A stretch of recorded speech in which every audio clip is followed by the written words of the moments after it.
Hey, hey, my creative friends. It is a Friday night here. And I guess it's just Friday during the day for a lot of you. But went today down to Stockholm so we could get our person numbers. I think it's kind of the equivalent of a social security number, except you need a person number for a lot more than you do for in the States. Hi, Trisha. So we were doing getting our, like for instance, our person number, we need it if we want to order groceries online. So we can't do that unless you have, where they deliver it. We can't do that until we have our person number. That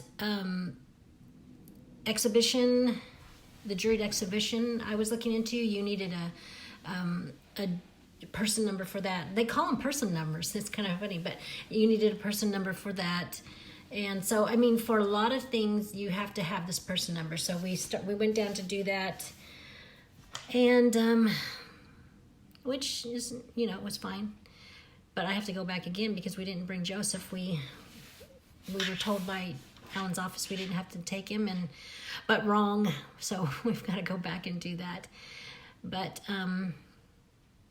so Tricia says, so you are person number 1 in my book. Oh, thanks. Why can I not read sometimes? Thanks, Tricia. At least I'm number 1 in somebody's book. Anyways, so today, talking about creative things, one of the things I wanted to talk about was what I see sometimes. I see people when they do art or craft or something, they will start judging it like it's going to be on display for millions of people. They just get really critical about it. And so I just wanted to point out an obvious thing, but sometimes I don't think people are thinking about that. You are not a professional. If you're not a professional, don't judge your work on professional standards. So, the whole idea is that you're not competing against anybody. When you are not in a professional realm, you should have a no-compete zone. So you should have a no-compete zone in your studio, in your space, in the art making that you do, in your mind. Have a no-compete zone. Now, if you want to go professional, yeah, you're going to compete. Yeah, you have to go with that mentality to compete. I've done shows, and I have sent in tons of proposals, tons of juried exhibitions, and gotten rejected so much. And, I've learned a few things that about jury shows is that they have an agenda. They have certain needs they have to meet. They have buyers. They're collectors. They have to think about them. What are they gonna like? They have to consider size requirements. I remember I did a painting that was like 5 by 4 feet. A 5 by 4 foot painting, and it got through the first jury process but didn't get through the second.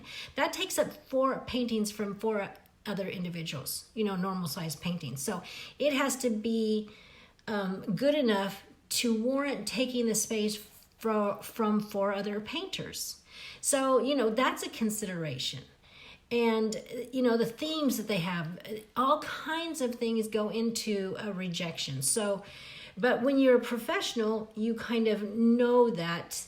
And after you've gotten enough rejections, you start to understand the process. And that sometimes it is your work, but a lot of times it's not your work. So you need to get out of that zone when you're creating. And when you get out of the competing zone, you have a lot of freedom. And when you can create art from a freedom perspective, that's the sweet spot. That's the sweet zone. That's where you want to be. Even when you're in a professional realm and you're doing things professionally, if you can still stay in that sweet spot where you're doing it with a freer mind and not doing it with those kinds of pressures or feeling those kinds of pressures, you're going to do way better artwork. When you put yourself in a no compete zone, you're going to start to create work that you love. Mashade is my sister. I love her. Hi, Mashade. Talking about non-competing. You know what? I just have to insert this thought. I have 12 siblings, and all of them are creative. Mashade is does all kinds of creative things. Amazing.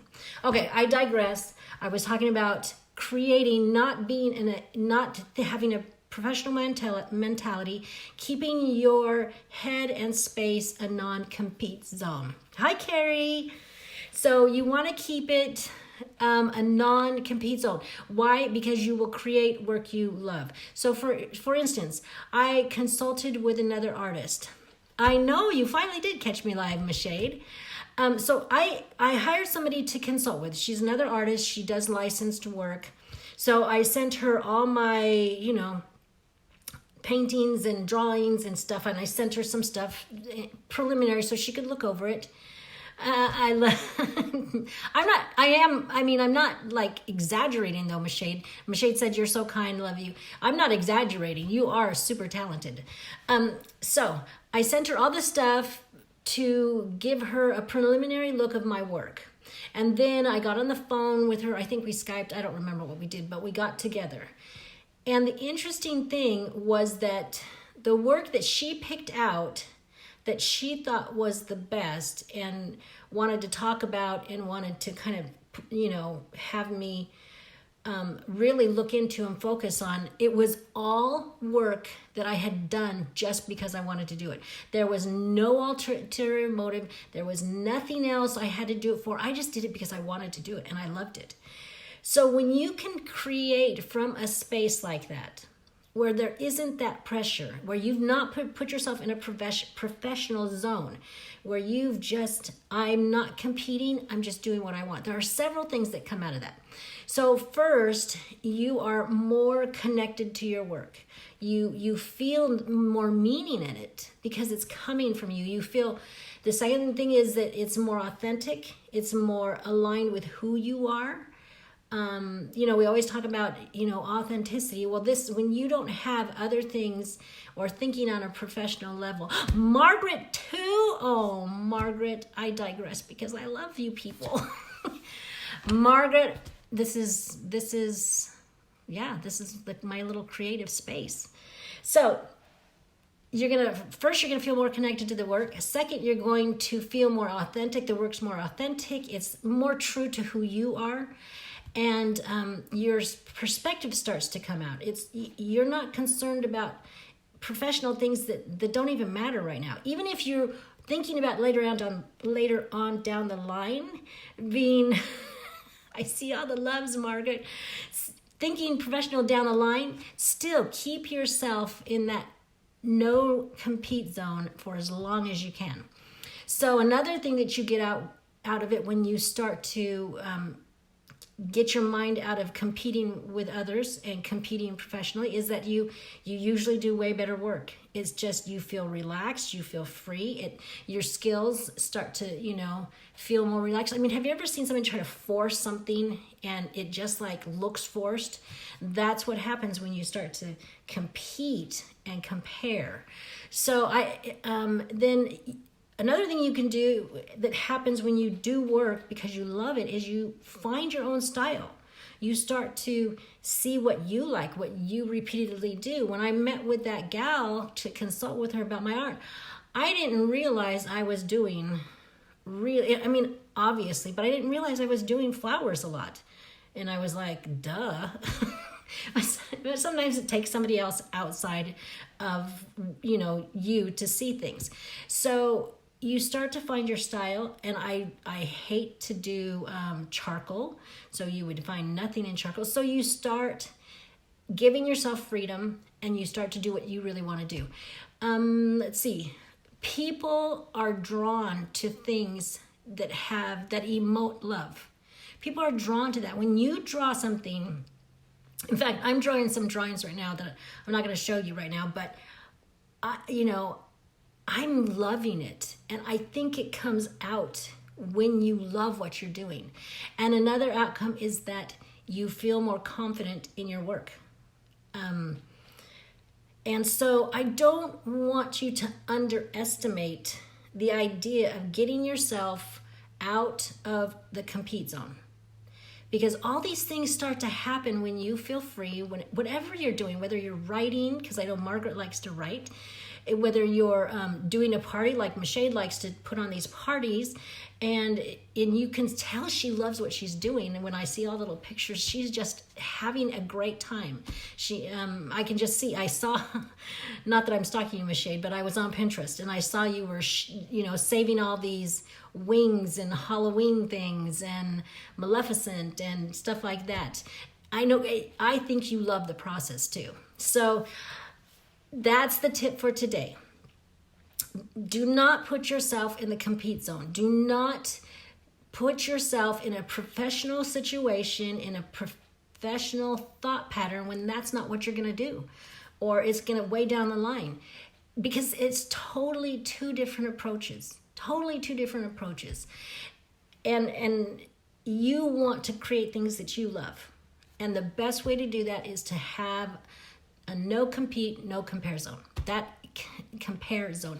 So that is the tip today. So, write down your thoughts about what you think about that. If you've had any experiences with that where you feel like you've kind of pulled back and you don't compete or you don't compare, or some of the things that you do or you have found come out of not competing and comparing, and some of the things you might do to stop yourself from that and help yourself be free. So share those things with us because they're helpful and important to us. And I will be back tomorrow. And thank you, Michelle and Margaret. I haven't seen you before here, so I'm so excited. My family. Anyways, I will see you tomorrow. But in the meantime, and Brigitte, I don't know how to say your name right. We're signing off for tonight, but I will be back tomorrow. And in the meantime, you have a creative heartbeat, so listen for it. And I will see you tomorrow.